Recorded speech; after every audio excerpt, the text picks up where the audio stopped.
What's up, YouTube? I'm Mike, and today I'm back with another what's it like going to prison update video.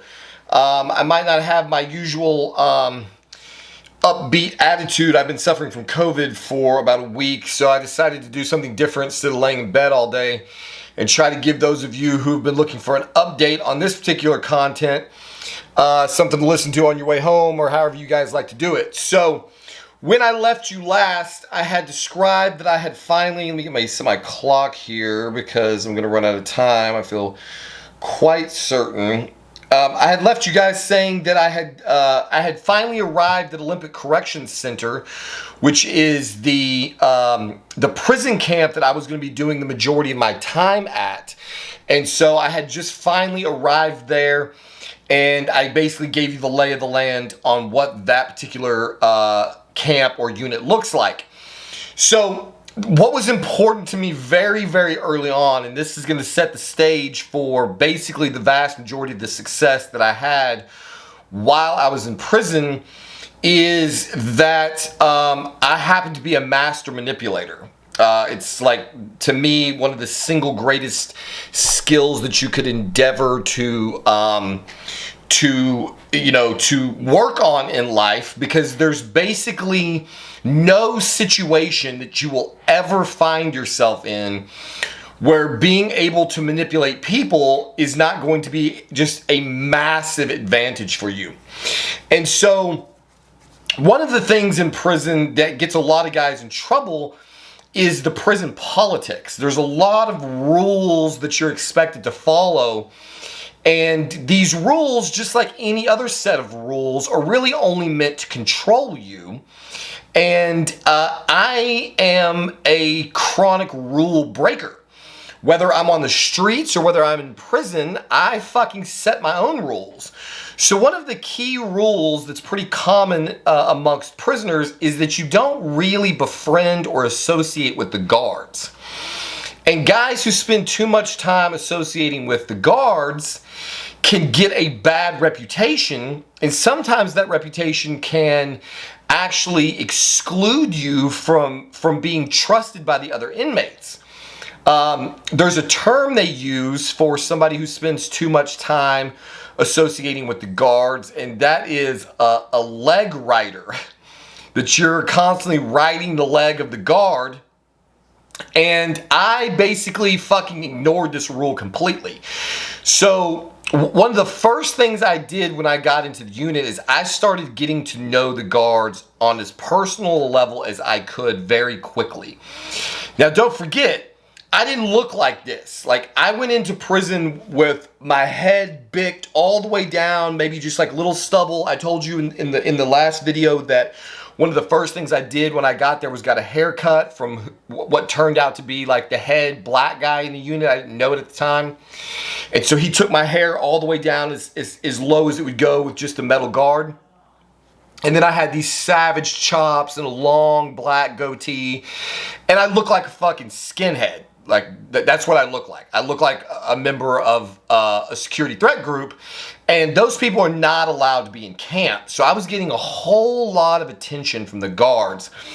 And because I need to protect the identity of these people, I'm either going to make up names or... So there's one particular guard that I became very good friends with, and we're going to call her Jody, which is not even close to her name. And Jody and I, she was an older lady. She was probably 10, 15 years older than me, maybe more, I can't remember. And she was one of the head guards in the unit. And right out the gate, she took an interest in me.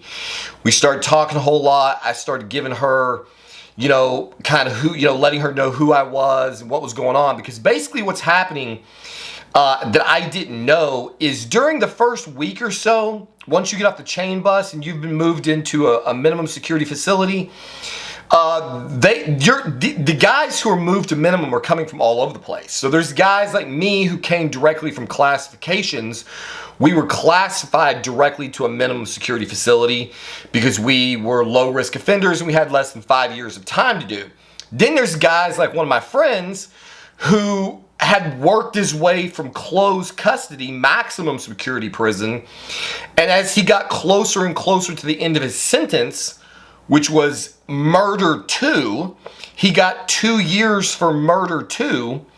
Once he didn't get in any trouble. He didn't affiliate with a bunch of the gangs, so he didn't lose any good time. And once he had less than 5 years to go, he became eligible to go to a prison camp. So the people who get off the chain bus, they could be anything from a guy who murdered somebody, 15 years ago, or some completely super low level, just bullshit offense like a drug possession or something really minor. And so the guards basically want to weed out anybody who's going to be a bad actor, because they do not allow any type of security threat group or gang affiliation behavior to be going on inside the minimum security facilities. They just don't allow it. And so guards have a lot of discretion in this situation, and if they feel like you are going to be disruptive to the minimum security sort of ideology, they can just choose to roll you up and send you to medium security. So during the first week that I was there, I started associating, like most people when they get to prison, with guys who look like me. So it was predominantly white guys. We all had buzz cuts and goatees. We all look like the stereotypical white supremacist kind of fucking guys. That's just kind of how what they call the Peckerwoods go in the prison facilities. Not everybody, but a lot do. And so there was like 3 or 4 of us that were all kind of running together. We were playing cards together, and the eyeballs were really on us from the gate. So the next thing that happens is that you get classified. Once you get there, is you get your job assignment. So you go and you meet with the counselor. And as I said previously, the jobs, primarily the reason for the camp is that it's a logging camp. So it's run by the Department of Natural Resources, and this is the job. I'll save you all the BS because these videos run too long. If you don't end up working in the kitchen or the library or some type of inner camp job, the vast majority of people want to work for the Department of Natural Resources. That's the entire reason you choose this camp, because what that allows you to do is actually to spend the vast majority of your time not in prison. And so as long as you meet general health requirements, psychological requirements, pretty much anybody who's in camp is probably going to be eligible to go to work for the Department of Natural Resources, which is what I was selected to do. So very quickly, one morning they wake you up, like the first work morning, they wake you up at 4:30 in the morning. You go get that big ass breakfast that I talked about. You fill your thermos full of fucking coffee. And you go through what I think was a maybe 4-day training, maybe. Could have been 2, I don't remember. It's 2 days, 3 days, maybe 4 days of basically classroom training. And what they're training you primarily on is how to operate a chainsaw. So what you're going to be doing for the majority of the time that you're in this camp is going up into the mountains. They take you in this big kind of like armored bus looking thing that's called a crummy. It basically looks like an ambulance, is like the best way you could describe it. It looks like a fucking ambulance. But on the inside of the box where all of the medical shit would be is like rows of seats, and it'll hold up to 9 guys inside of the box, and then there's the driver and the lead guy. I forget this, the team lead. He's got a different name. I forget what it's called. Crew leader, the crew chief. So there's a guy who has seniority, and he becomes the boss's right-hand man, and he gets to sit up in the fucking cab, in the passenger seat of the cab, and the other 9 guys are all kind of crunched back in the box of this truck. And so what they teach you is chainsaw safety, how to put a face cut in a tree, how to put a back cut in a tree, all the different ways to cut fucking trees down. They teach you general wilderness survival skills. They teach you, it's just a lot of things about all of the dangers that come with operating a fucking chainsaw, all of your safety equipment, all of the things that it's just a mind-numbingly fucking boring class. And so, like, I'm a natural night owl. I am just dying. I mean, I'm drinking this coffee like it's fucking water, and there's no amount of caffeine that's keeping me awake in this class. I'm constantly falling asleep, and I'm surrounded by a lot of really not intelligent guys, and I'm hearing all of these horror stories about shit that has happened to people who don't pay attention with these fucking chainsaws. And so they show you this fucking video where these guys were cutting too close to each other, and one guy's like swinging the chainsaw like this, trying to like clear a bunch of small brush, and he swings the chainsaw to one side, and his fucking buddy's standing too close, and it cut into the back of his leg, cut through his Achilles tendon, into part of his calf muscle. They talk about guys cutting fucking limbs off, and so suddenly you start hearing all these fucking horror stories, and I'm fucking getting nervous. Like, I'm like, Jesus Christ, man, I didn't come up here to fucking end up in a wheelchair or dead because some fucking idiot's not paying attention. So it's kind of nerve-wracking, but you know, it's like anything else. They're going to give you all of the worst case scenarios to put like a healthy level of fear in you. Once you survive the monotony and the misery of the fucking the training class, then you actually get out on your first, the last half of one day, they load you all up in the crummy with all your gear. So you're wearing like white t-shirt, this like it's like a button-up shirt that's made out of what feels like canvas. It's like very thick.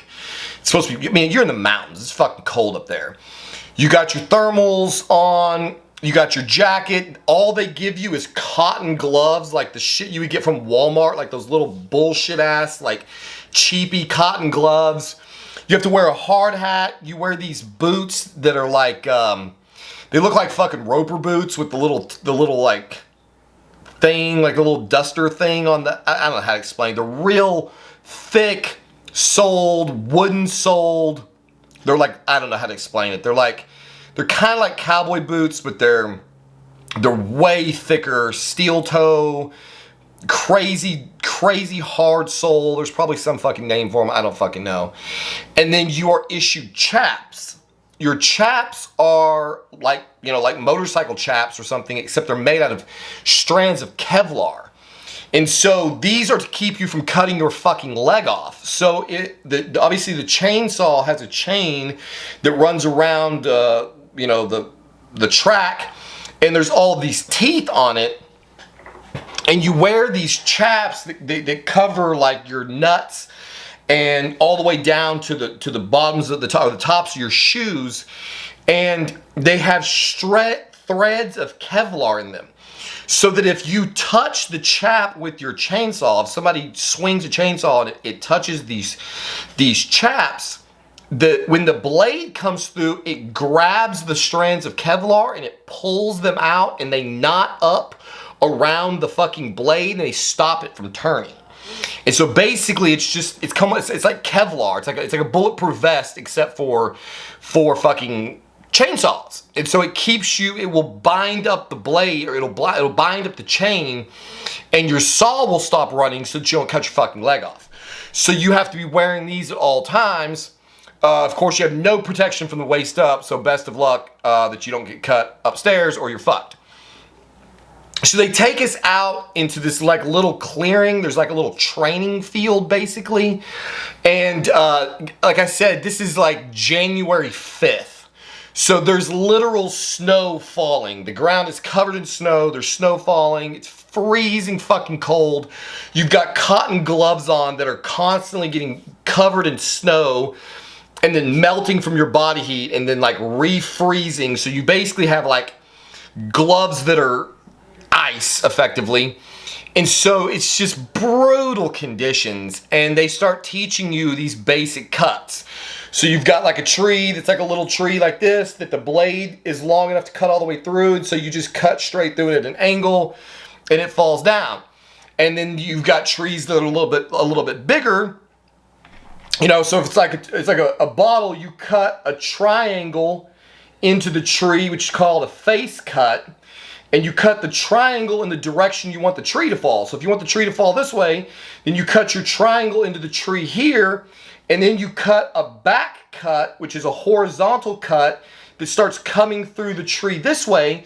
And when you get far enough into your back cut, that notch that you cut out is where the weight of the tree is, and it will cause the tree to tilt toward the notch, and it will fall the fuck down. And so they teach you all of the different cuts, what size trees you can cut, what size trees you can't cut, etc., etc. They give you basically this like little fucking very short. Everybody cuts like 3 little fucking bullshit trees that are like that big around. And it's basically, this is how you start your saw, this is how you fill your saw, this is how you carry your fucking gasoline. And tomorrow is day 1, best of luck, hope you don't fucking kill yourself. So I get back to the fucking unit. And like I said, I've been making friends with the fucking cops, and so this cop Jody is always talking to me, and she's kind of started figuring out over the course of this first week that I've been there, I'm a little bit different than these other guys. And I don't know why she took a liking to me, but she did. And at one point, she said something, I don't remember what she said. She was talking about my look, basically. I think she was like, so are you like a skinhead, or like, you know, like, what are you about? And I started laughing, and I was like, no, Jody, listen to me. This shit here is what I call my wolf's clothing. I was like, I have never been in any kind of trouble in my life. I'm fucking scared to death in this place. I figured out a long time ago when I was coming through county that the most important thing for me to do is to not look like a fucking target. And so everything you see is not who I am. This is just, I'm a sheep in wolves clothing, and I cannot let these fucking guys in here know, you know, who I really am. They're gonna fucking eat me alive. And so any attitude you see from me, anything you see, just please understand, is just me trying to fucking survive. I'm here to do my fucking time. I'm not here to make friends. I'm not here for none of that shit. And she was like, oh, okay, all right, cool. So some of the other guys were unfortunately not that smart. And so there's a religion, it's kind of a religion. So you're allowed to have all of these religious services when you're locked up in Washington State. And one of the religions is called Asatru, which is like worship of Norse gods. And they wear like Thor's hammers. It's basically, honestly, mostly a way for fucking white supremacists to congregate under the guise of a religion, if I'm being honest. That's really what it is. Nobody really believes Thor is fucking god of anything. It's basically just they found a way to basically assemble within the rules of the system. And so the cops pretty much know this shit. And so if you go to the Asatru meetings, it puts you kind of on the fucking radar. Technically, you can go there without necessarily getting in any trouble, but you're going to be on the fucking radar. I, of course, at the time was full blown into my Christian revelation, my Christian revival or whatever. Like, I was in my Bible 24 fucking hours a day. I was the most Bible thumping guy in that entire fucking unit. And that is one of the other things that ended up kind of making me untouchable during my experience. So one of the things that the guys who practice Asatru will sometimes have is what's called runes. And runes it's basically like a hidden language. It's basically like a bunch of letters, basically, and I think they were originally written on like little stones or something, but they use it basically as a code language, is what my understanding was. And so a bunch of my buddies who look like I looked, they really weren't doing anything. They really weren't affiliating. There was 3 guys that I knew that were all good guys. They were just kind of like me. They were just trying to, like, you know, not look like targets, and they kind of got sucked into the wrong crowd. And so one day we go out to the woods to cut. It was like the second or third time we left the camp, and when we were gone, the guards went in and they fucking ransacked all the new guys' lockers. And when we got back to fucking unit, I came on a chain bus with like 10 guys, and of the 10 guys on the chain, I think there were 6 of us that were white, and if I remember correctly, 3 or 4 of them got rolled up and sent to medium security. Purely because of the way they looked, purely because they had the skinheads, and they had the Asatru runes in their lockers, and the cops didn't want them creating any kind of gangs or any kind of affiliations. And all but Danny and me, Dan and I were the only ones that didn't get rolled up. And I'm telling you right now, that was 100% because Jody fucking vouched me, because there was another officer in the unit who was coming after me. We'll call him John. John in the beginning did not like me. John was like your stereotypical fucking shithead hall monitor cop. Like he had an axe to grind. He took pleasure in taking advantage of these guys and abusing these guys in a lot of ways. And he basically ran the unit with an iron fist. He didn't let anything slide. And John originally had it after me, but I think Jody actually outranked him, and she vouched for me. And so when they rolled all the guys who were suspected of gang affiliation up, Dan and I made the cut because I told her, like, dude, we don't have anything to do with any of this shit. And so it sucked because a couple of our other buddies did get rolled up. But I mean, you can't fucking protect everybody. So right out the gate, I learned that while on the one hand, the technical prison politics are that you don't associate with the guards, I had already in the first week been able to develop a relationship with at least one of the guards, which was the only reason I ended up staying in that fucking camp, because I would have gotten rolled up with the rest of the guys. They were just looking to get rid of anybody who looked like they might even possibly have any kind of racial affiliation at all. So that was basically the end of the first week. And so we start going out every day, 4:30 in the morning. You get woke up in the middle of the morning to, like I said before in the previous video, the fucking call, reveille, reveille, reveille over the loudspeaker. And you get up, you eat this massive fucking breakfast, and then you go into what's called the boot room, which is basically like a big locker room. Everyone is assigned a locker, and it's where you keep all your DNR gear. So you got your raincoat, your DNR boots, your chaps, your gloves, various other odds and ends. I can't remember everything, but everybody has a locker.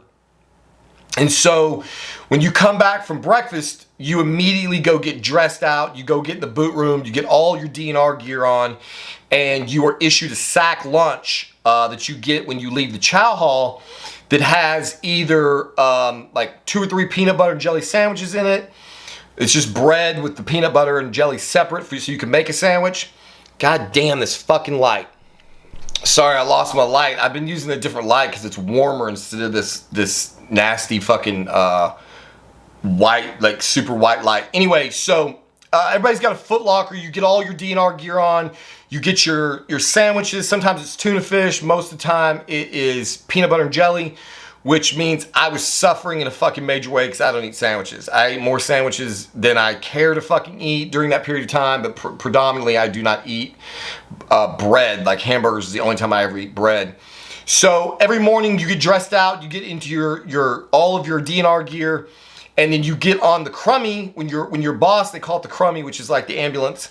You get on the bus, and then they take you up into the mountains. Sometimes you have a 30-minute drive. Sometimes you have an hour and a half drive. It just depends on how far away from camp you are cutting.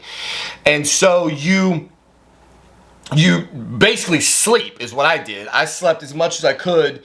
You start out in a middle seat where you're kind of like sleeping, like head down, bouncing around, and then as people leave camp and you start getting seniority, then you work your way to a window seat.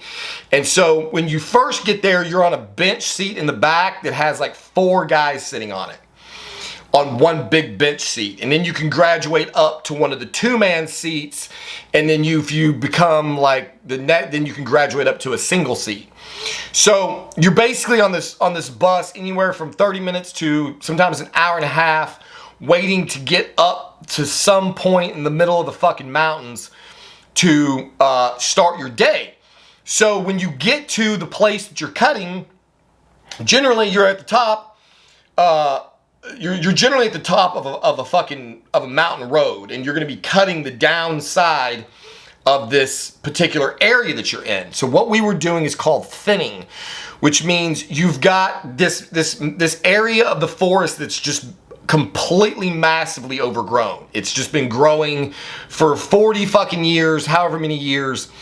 And so your job is to go into the forest and you are to thin out so that you have 1 tree every 12 feet.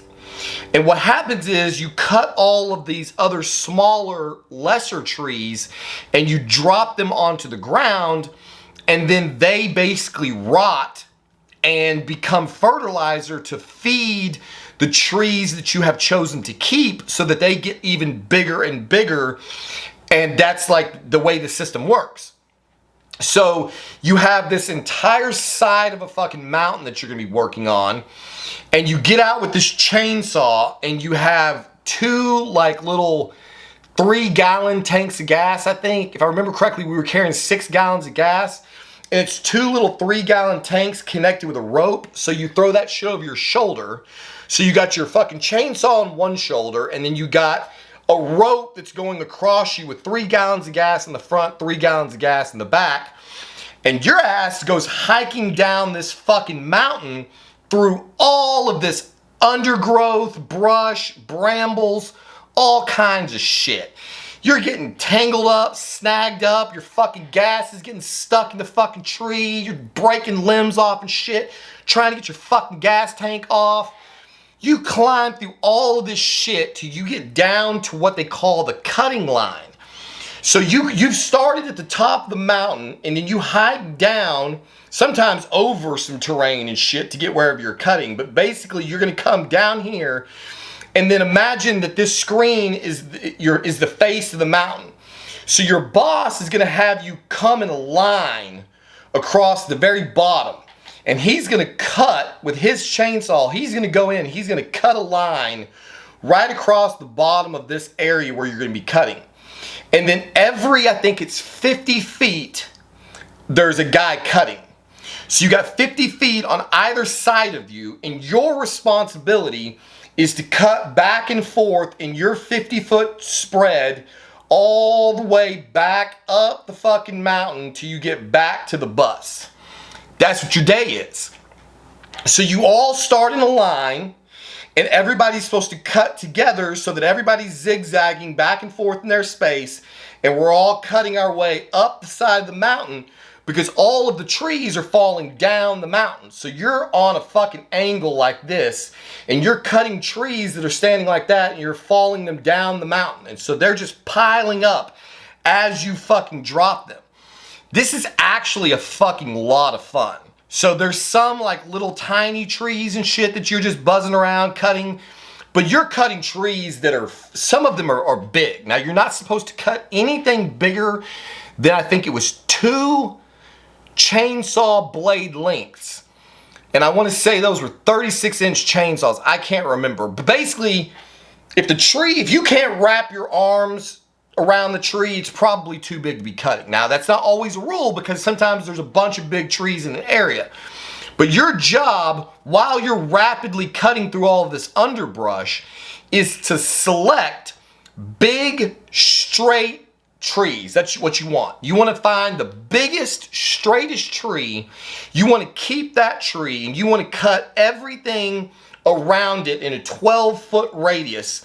And then you should have a tree every 12 feet that is big as fuck and straight as possible. Those are the trees that they're going to come back in another 10 or 20 years and harvest and turn into the lumber that we build all of the shit that we build with lumber. So you want the biggest, tallest, straightest fucking trees you can get, and you're cutting everything else around them. So that means that sometimes you're having to pick between two relatively fucking large trees. Sometimes it takes two guys to cut one of these trees down. And when you cut these motherfuckers, they are big, like 150 feet maybe some of these trees are tall. I have no idea. But I can just tell you, you put your face cut in a tree and you start cutting through the back, and this thing starts snapping and popping, and I mean, it is sky fucking high above you. And when you watch that thing start to lean and then it starts to fall, when that tree, there's a feeling that you get watching this giant tree falling to the ground, and it hits the ground, boom, and it will rattle the fucking ground when it hits. That's how big these trees are.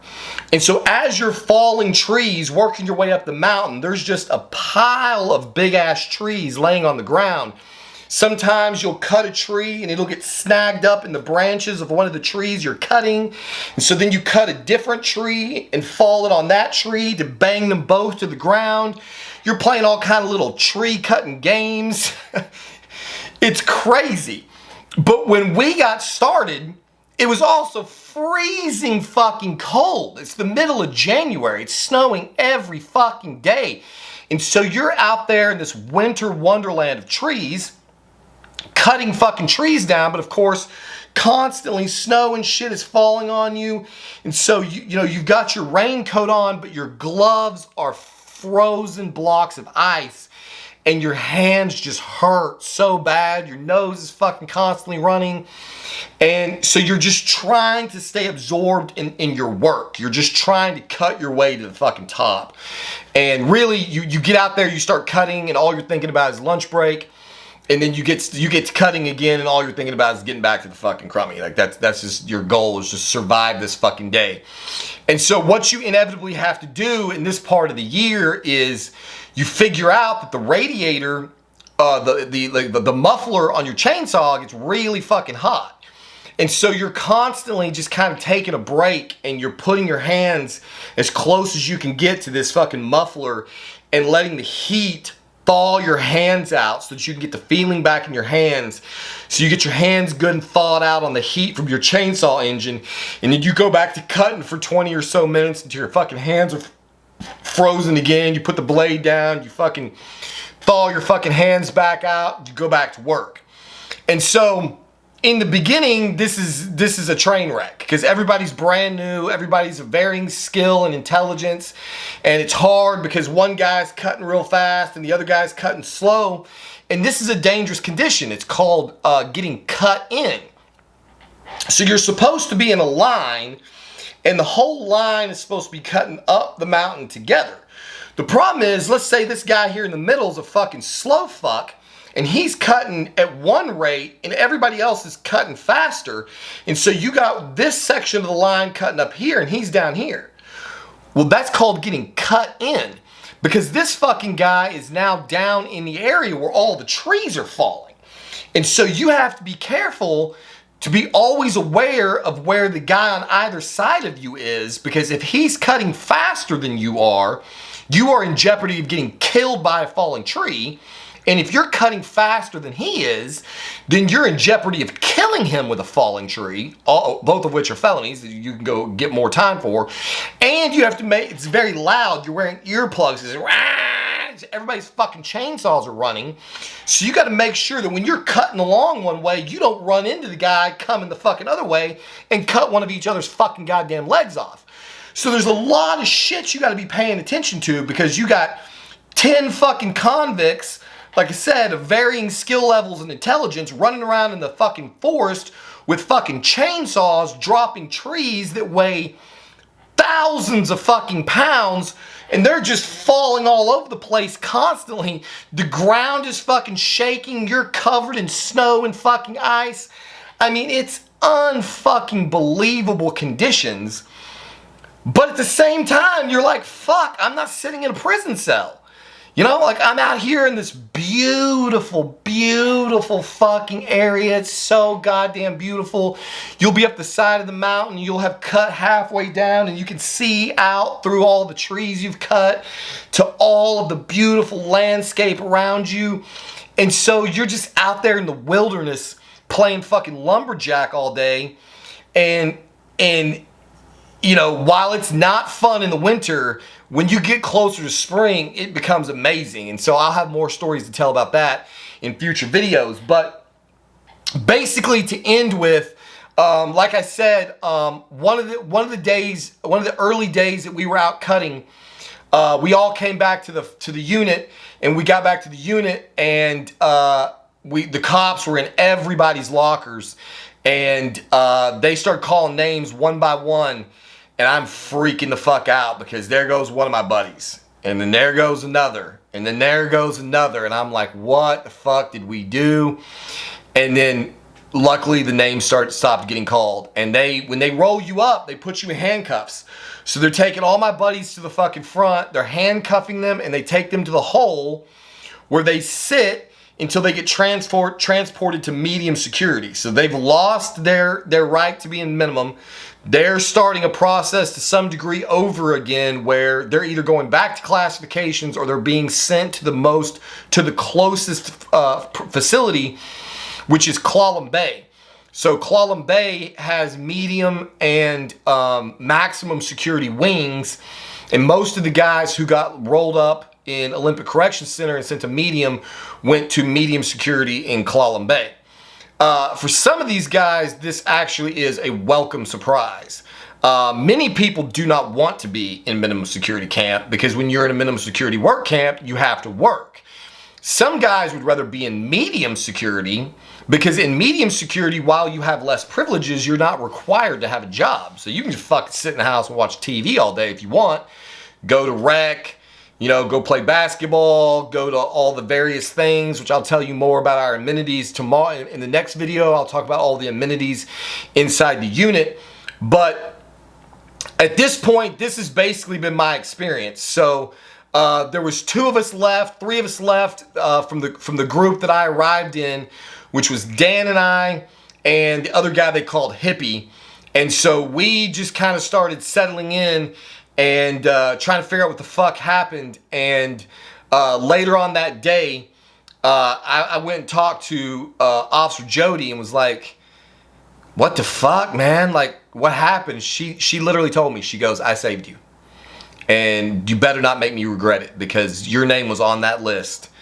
John wanted to fucking, what did I say? John, was that the name I picked for him? Or John?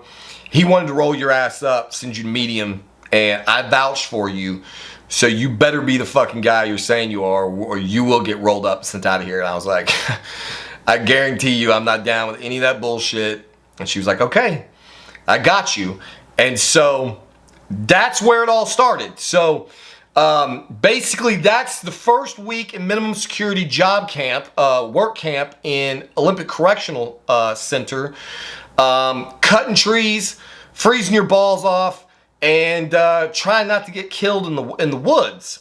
So when I come back in my next episode, I'll tell you more about all of the amenities in the camp, more about the camp politics, some of the things that were going on under the scenes when I first got there, and then I guess anything else of interest that that comes up until we get further down the line to where I have established myself and the prison politics really took hold in a major way. So there you have it. As always, thank you for watching. We'll see you on the next one.